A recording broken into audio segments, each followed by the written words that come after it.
आप सभी का हमारे YouTube channel on nursing exam में स्वागत है।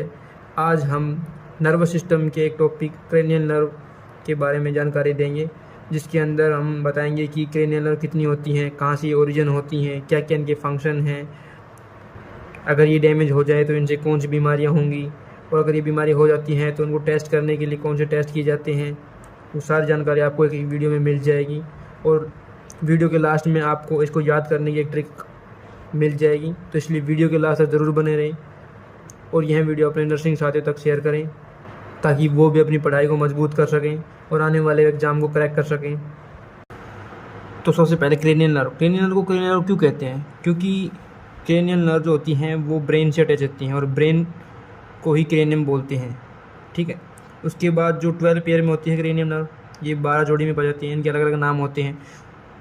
अगर इनको 12 पेयर कहते हैं तो ये 24 नंबर में होती हैं।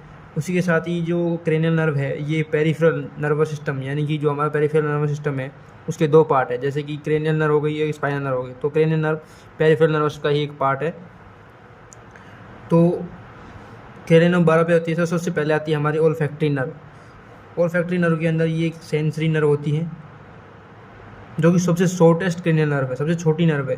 इसका काम क्या होता है? इसका काम होता है जो हमारा नोज़ है, नाक से जो सेंसेशन होते हैं स्मेल के सेंसेशन को लेके जाती है ब्रेन के अंदर, और ब्रेन से फिर सेरिब्रम के अंदर, सेरिब्रम से फिर टेम्पोरल के अंदर, फिर टेम्पोरल से जो हमारा ओल्फैक्टरी एरिया है वहाँ पे ये लेके जाती है।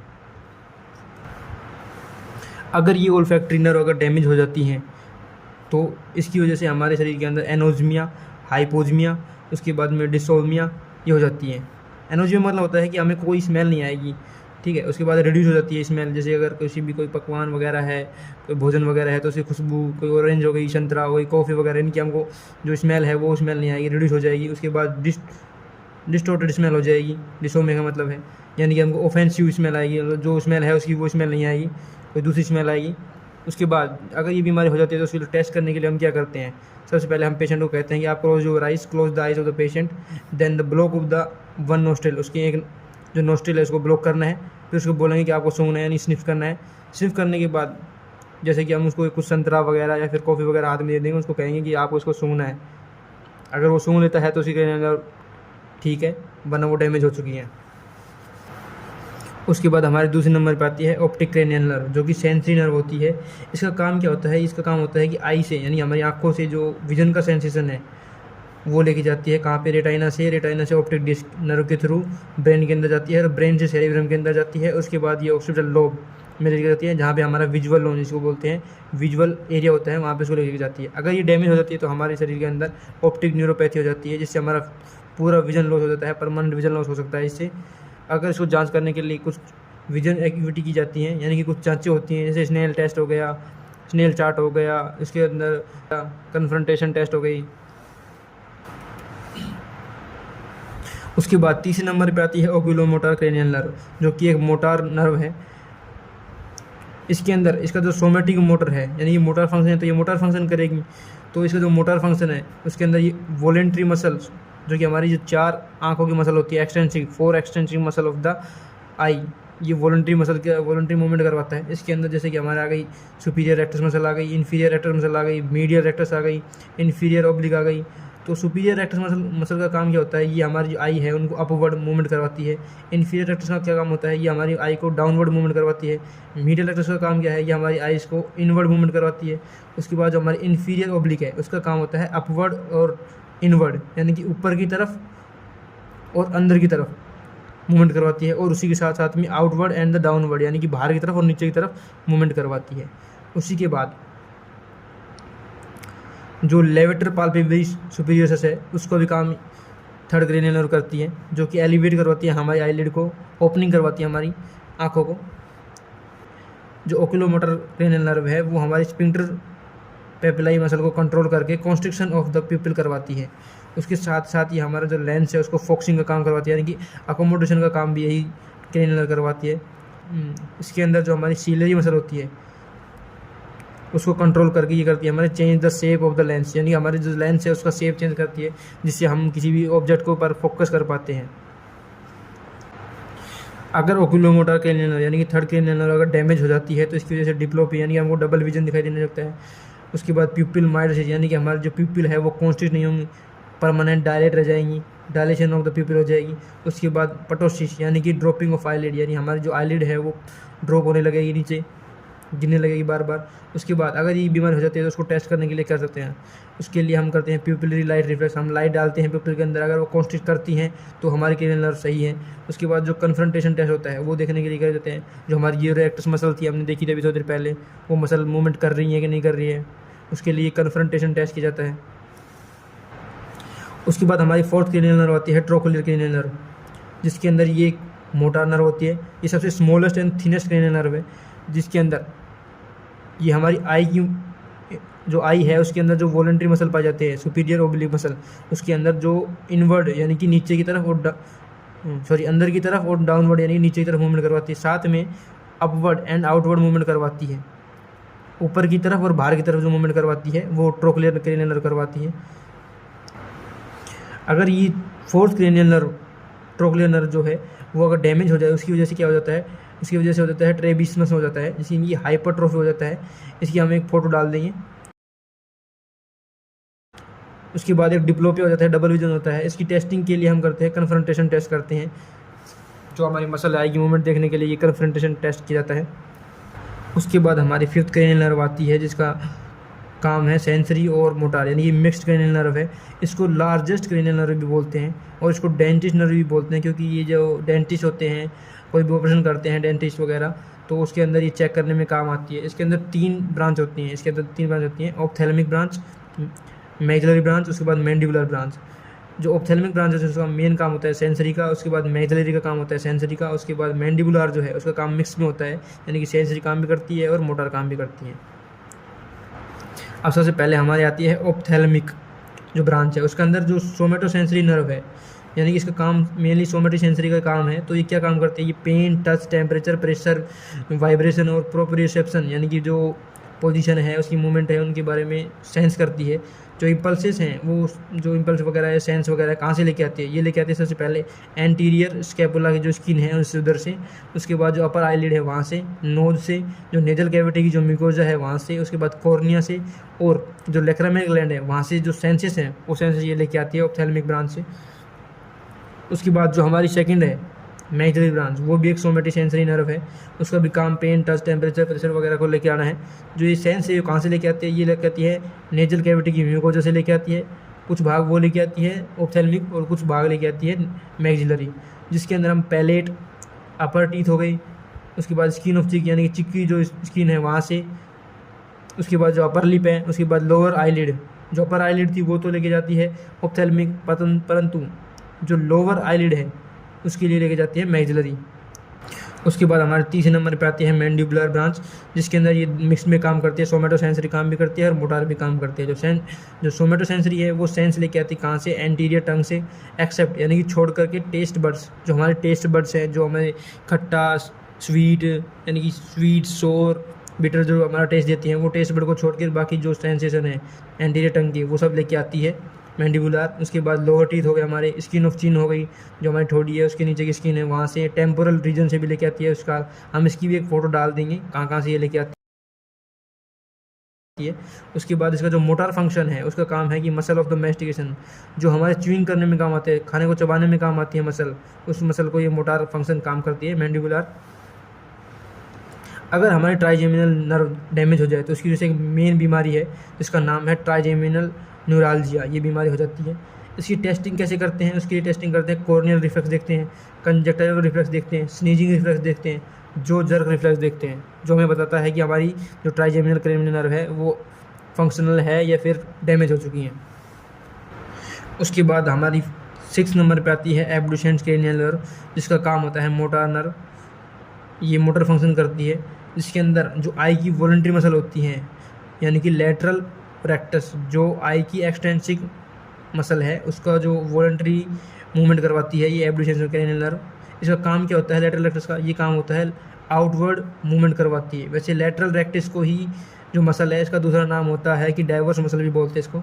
अगर ये डैमेज हो जाती है तो इसकी वजह से हमको डिप्लोपिया यानी कि डबल विजन दिखाई देता है। इसकी टेस्टिंग के लिए वही टेस्ट है, कन्फ्रंटेशन टेस्ट करते हैं, जो मसल के देखने के लिए, मूवमेंट को देखने के लिए। जो कन्फ्रंटेशन टेस्ट है वैसे तो पेरिफेरल के लिए करते हैं, पेरिफेरल विजन ठीक है कि नहीं है, बाकी उसी के लिए ही ये लेटरल रेक्टस मसल चेक करने के लिए काम भी आती है।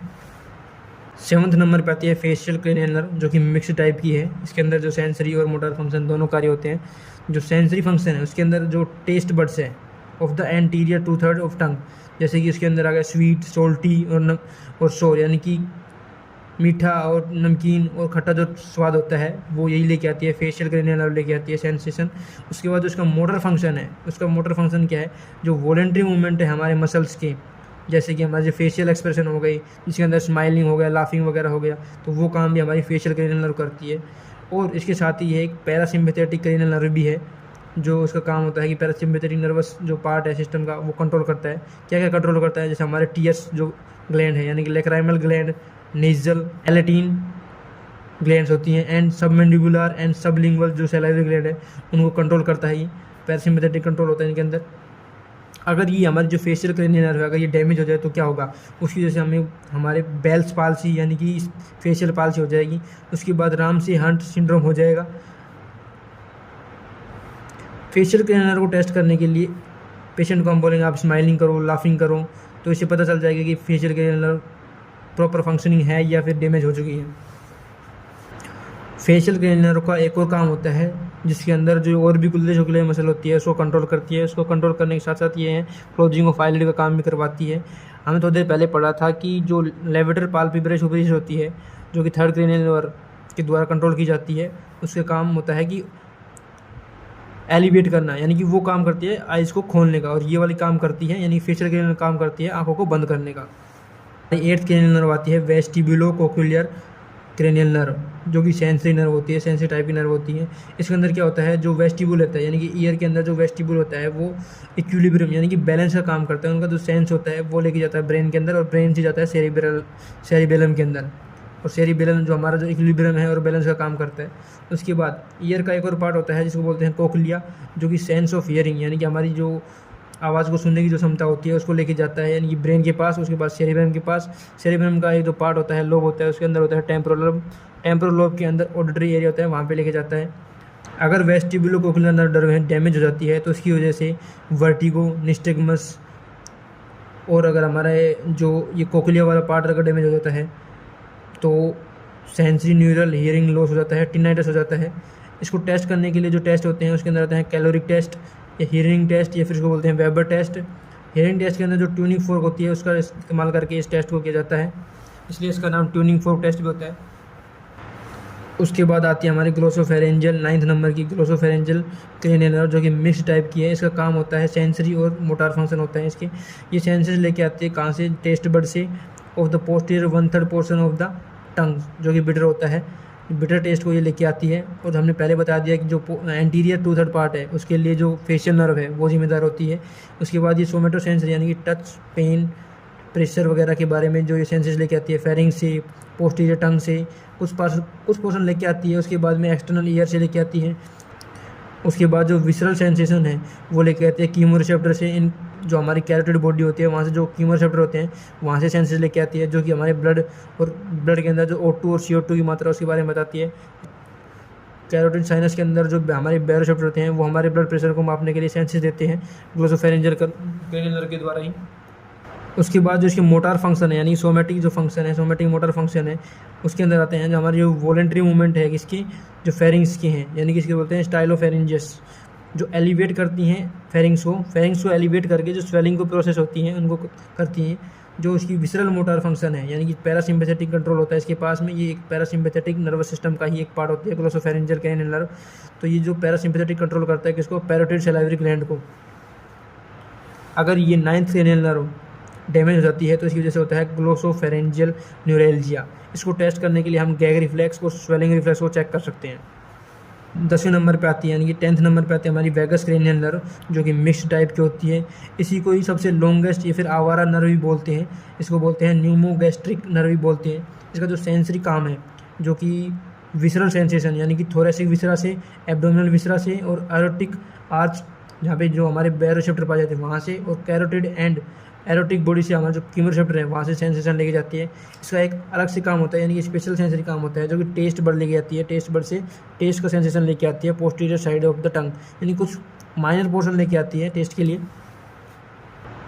जो वेगस नर्व है उसका जो मोटर फंक्शन है, ये क्या काम होता है इसका काम होता है जो हमारी वॉलंटरी कंट्रोल करती है किस मसल को, फेरिंग्स को और लैरिंग्स की जो वॉलंटरी मसल है उनको कंट्रोल करती है, जिसकी वजह से हम स्वेलिंग करते हैं। ये पैरासिम्पैथेटिक कंट्रोल भी करती है। जो ये पैरासिम्पैथेटिक क्रेनियल नर्व है, जो वेगस नर्व है, वो कंट्रोल की जाती है पैरासिम्पैथेटिक नर्व के द्वारा, नर्व सिस्टम के द्वारा, जिसके अंदर जो हार्ट है, उसके अंदर लंग्स है, उसके बाद जो एब्डोमिनल हमारे ऑर्गन्स है उनको ये कंट्रोल करती है पैरासिम्पैथेटिक, जिसके अंदर हमारा जो हार्ट बीट है उनको क्या करती है, डाउन कर देती है, यानी कि ब्रेडिकार्डिया कर देती है, रेस्पिरेटर को कम कर देती है। उसके बाद जो हमारी जीआई सिक्रेशन उनको बढ़ा देती है। वेगस नर्व की ही एक ब्रांच है जिसका नाम है रिकरेंट लेरिंजियल नर्व। अगर इसके सबसे ज़्यादा डैमेज होने के चांस होते हैं थायराइडोटोमी के दौरान। अगर किसी की थायराइडोटोमी सर्जरी हुई है, यानी कि किसी की सर्जरी हुई है, तो उसके बाद हमेशा यही प्रायोरिटी होनी चाहिए कि हमको उसको ask the client to speak, यानी कि क्लाइंट को बोलना है कि आप एक बार बोल मतलब स्पीक करें। अगर ये वेगस नर्व डैमेज हो जाती है तो उसकी वजह से गैस्ट्रोपैरेसिस हो जाता है, यानी कि डिलेड स्टोमक एम्पटी हो जाता है। उसके बाद वेजोवेगल सिनकोप हो जाता है, यानी कि फेंटिंग हो जाता है due to the sudden drop of the, यानी कि आपको चक्कर आने लग जाएंगे due to the sudden drop of the BP. आपको पता है वेगस नर्व बीपी को सप्रेस कर देती है, यानी कि आपकी हार्ट रेट को कम कर देती है। इसका टेस्ट करने के लिए हम गैग रिफ्लेक्स टेस्ट करते हैं। उसके बाद 11वें नंबर पे आती है हमारी एक्सेसरी क्रेनियल नर्व, जो कि मोटार नर्व होती है। इसका मोटार फंक्शन काम होता है। इसका काम क्या होता है, हमारी जो स्टर्नोक्लेइडोमास्टोइड जो मसल होती है उन पे, और उसके बाद जो ट्रेपेजियस मसल होती है उन पे ये मोटार फंक्शन करती हैं। जैसे कि हमारा हेड रोटेशन हो, उसके बाद शोल्डर सर्जिंग हो गया, ये काम करती है। अगर ये डैमेज हो जाए तो विंगिंग स्कैपुला हो जाएगा, हमारे जो शोल्डर है वो ड्रॉपिंग करने लग जाएंगे। इसको टेस्ट करने के लिए ask the patient to the search their shoulder. अगर वो पेशेंट अपने कंधे को ऊपर कर लेता है, सर्च कर लेता है, तो उसकी क्रेनियल नर्व ठीक है, प्रॉपर फंक्शनिंग पे है, वरना वो डैमेज हो चुकी है। उसके बाद 12वें नंबर यानी कि लास्ट नंबर पे हमारी हाइपोग्लोसल क्रेनियल नर्व आती है, जिसका काम होता है मोटार फंक्शनिंग होता है, जो कि वॉलंटरी मूवमेंट करवाती है टंग के, फूड को मिक्स करने के अंदर, मैनिपुलेशन ऑफ स्पीच, यानी कि हमारी जो स्पीच करने के लिए काम आती है। इसके बाद स्वेलोइंग करने में काम आती है। अगर ये डैमेज हो जाए तो हमारे यूनिलेटरल डेविएशन हो जाता है, यूनिलेटरल टंग डेविएशन हो जाता है, डिसफेजिया होते हैं, डिफिकल्टी इन स्वेलिंग हो जाती है, डिसअर्थरिया हो जाता है, डिफिकल्टी इन स्पीकिंग हो जाती है। इसको टेस्ट करने के लिए पेशेंट को बोलना होता है कि स्टिक आउट दियर टंग, यानी कि आप अपनी जीभ को बाहर निकालो और ऑब्जर्व कर, उसके बाद हम ऑब्जर्व कर सकते हैं कि क्या डेविएशन है, टंग डेविएशन है कि नहीं है। तो ये हमने जो हमारे टोटल 12 क्रेनियल नर्व थी उनके बारे में जो फंक्शन थे वो हमने बता दी हैं। अब इसके बारे में कुछ इम्पोर्टेंट फैक्ट्स हैं वो हम बता रहे हैं। जो पैरासिम्पैथेटिक नर्वस सिस्टम होता है वो बनाया जाता है, यानी मेडअप होता है क्रेनियल नर्व से और स्पाइनल नर्व से, जिसके क्रेनियल नर्व के अंदर आती है 3rd क्रेनियल नर्व, और उसके बाद में 7th cranial nerve, 9th cranial nerve और 10th क्रेनियल नर्व। उसके साथ जो स्पाइनल नर्व है S2, S3 और S4, ये सारी क्रेनियल नर्व और जो स्पाइनल नर्व है मिलके पैरासिम्पैथेटिक नर्वस सिस्टम को बनाती हैं। उसके साथ साथ जो क्रेनियल नर्व का ओरिजिन है, कहाँ से ओरिजिन होती है या फिर इनका रूट क्या है, तो जो सेरिब्रम है वहाँ से 1st और 2nd नंबर की क्रेनियल नर्व ओरिजिन होती है। उसके बाद में मिड ब्रेन से 3rd और 4th नंबर की क्रेनियल नर्व ओरिजिन होती है। पोन्स से 5th, 6th, 7th और 8th नंबर की क्रेनियल नर्व ओरिजिन होती है। उसके बाद मेडुला ऑब्लिंगेटा से 9th, 10th, 11th और 12th नंबर की क्रेनियल नर्व ओरिजिन होती है। इसके बाद कौन कौन सी नर्व सेंसरी है, कौन कौन सी मोटार है, कौन कौन सी मिक्सड है, ये एक इसका समरी है। जो 1st, 2nd और 8th नंबर की है वो सेंसरी है। उसके बाद में मोटार में कौन कौन सी आती हैं, 3री, 4थी और 6ठी और 11वीं, 12वीं नंबर की जो क्रेनियल नर्व है वो मोटार में आती है। उसके बाद मिक्स्ड में कौन कौन सी आती हैं, यानी कि 5th, 7th और 9th और 10th नंबर की जो क्रेनियल नर्व है वो मिक्स्ड में आती हैं।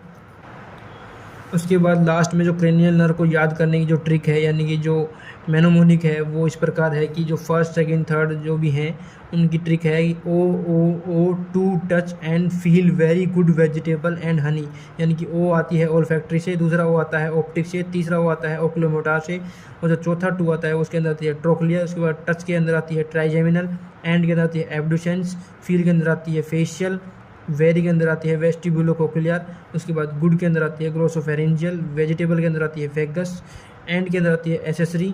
उसके बाद हनी के अंदर आती है हाइपोग्लोसल। उसके बाद कौन कौन सी सेंसरी है, कौन कौन सी मोटार है, उनके लिए भी एक मेनोमोनिक है। वो इस प्रकार है कि जैसे कि some says marry money but my brother says big brain matter more. तो जो सम है वो सेंसरी हो गया। उसके बाद नेक्स्ट सम है से है, उसके अंदर आ गया सेंसरी, मैरी मोटार हो गया, मनी से मोटार हो गया, बट से बोथ हो गया, माई से मोटार हो गया, ब्रदर से बोथ हो गया, से सेंसरी हो गया, बिग से बोथ हो गया, ब्रेन से बोथ हो गया, मैटर से मोटर हो गया और मोर से मोटर हो गया। तो इस प्रकार ये एक मेनोमोनिक है, इससे आप इजीली याद कर सकते हैं। तो ये थी क्रेनियल नर्व के बारे में सारी जानकारी जो कि हमने इस वीडियो में आपको बता दी गई है। ये जितनी भी जानकारी है ये आपके पेपर से रिलेटेड एग्ज़ाम में ज़रूर देखने को मिलेंगी। ऐसी ही वीडियो हमारे यूट्यूब चैनल पर डाली जाती हैं।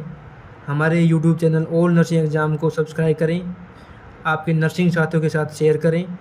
हमारे टेलीग्राम चैनल पर भी RRB, एम्स, CHO वगैरह के जो MCQ हैं वो रोज़ डाले जाते हैं। तो MCQ के लिए हमारे टेलीग्राम चैनल और नर्सिंग एग्ज़ाम को फॉलो करें और हमारे व्हाट्सएप चैनल को फॉलो करें। आप सभी का धन्यवाद। जय हिंद।